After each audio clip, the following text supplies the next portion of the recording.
చంద్రబాబుకి కష్టం పగవాడికి కూడా రాకూడదు అంటూ గ్రేట్ ఆంధ్రలో వచ్చినటువంటి ఒక ఆర్టికల్ని నేను యాజ్ ఈజ్గా చదివే ప్రయత్నం చేస్తున్నాను. చంద్రబాబు నాయుడు రాజకీయ కష్టం పగవారికి కూడా వద్దనిపించేలా ఉంది. చంద్రబాబు అంతరంగాన్ని ఆవిష్కరించడానికి ఆయన టీడీపీ మీడియాలో ఉన్న సంగతి తెలిసిందే.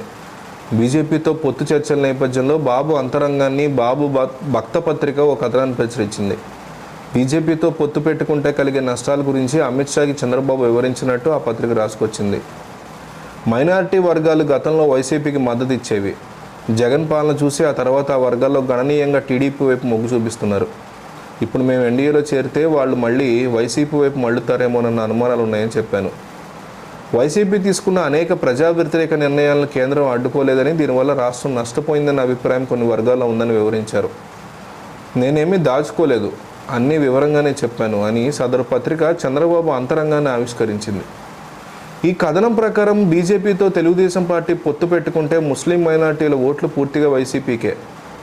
అలాగే విభజిత ఆంధ్రప్రదేశ్ రాష్ట్రానికి కేంద్రంలో అధికారం చెలాయిస్తున్న మోడీ సర్కారు సాయం చేయకపోగా తీవ్ర అన్యాయం చేసిందనే ఆగ్రహం విద్యావంతులు, మేధావులు, ఆలోచన పరుల్లో ఉందని నమ్ముతున్నారు. రాష్ట్రానికి ద్రోహం చేసిన బీజేపీతో పొత్తు పెట్టుకుంటే వీళ్ళందరి ఓట్లు కూడా పోగొట్టుకోవాల్సి వస్తుందనే భయాన్ని అమిత్ షా వద్ద చంద్రబాబు వెల్లడించినట్లు అర్థం చేసుకోవాల్సి ఉంటుంది. బీజేపీతో ఏపీ ప్రజానీకం అభిప్రాయాన్ని చెప్పి పొత్తు పెట్టుకోవడం వల్ల రాజకీయంగా నష్టపోతామనే భయాన్ని కూడా అమిత్ షా వద్ద వెల్లడించినట్టు చంద్రబాబు ఎల్లో మీడియా బహిరంగంగా పేర్కొనడం గమనార్హం.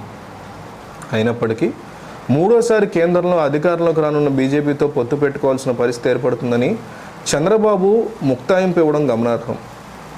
బీజేపీతో పొత్తు పెట్టుకోవడంలో కలిగే నష్టం కంటికి కనిపిస్తోంది. బీజేపీతో పొత్తు పెట్టుకోవడం వల్ల కలిగే లాభం కేవలం ఊహాజనితం, ఒక నమ్మకం మాత్రమే. ఎందుకంటే బీజేపీతో పొత్తు అనుభవాలను 2014 నుంచి 2019 వరకు రాష్ట్ర ప్రజానీకం చూసింది. ఈ అనుభవం రాష్ట్ర ప్రయోజనానికి, ప్రజానీకానికి చేదు జ్ఞాపకాలను మిగిల్చింది. ఇప్పుడు చంద్రబాబు తన రాజకీయ స్వార్థం కోసం ఏవేవో కథలు చెప్పినా నమ్మడానికి ప్రజలు సిద్ధంగా లేరు. నష్టపోతామని తెలిసి కూడా బీజేపీతో పొత్తు పెట్టుకోవడానికి సిద్ధమవుతున్న చంద్రబాబును చూస్తే జాలేస్తోందన్న అభిప్రాయం కలుగుతోంది. రాజకీయాల్లో పగవారికి కూడా ఈ దుస్థితి రాకూడదు అంటూ గ్రేట్ ఆంధ్ర ఒక ఆర్టికల్ రాసుకొచ్చింది.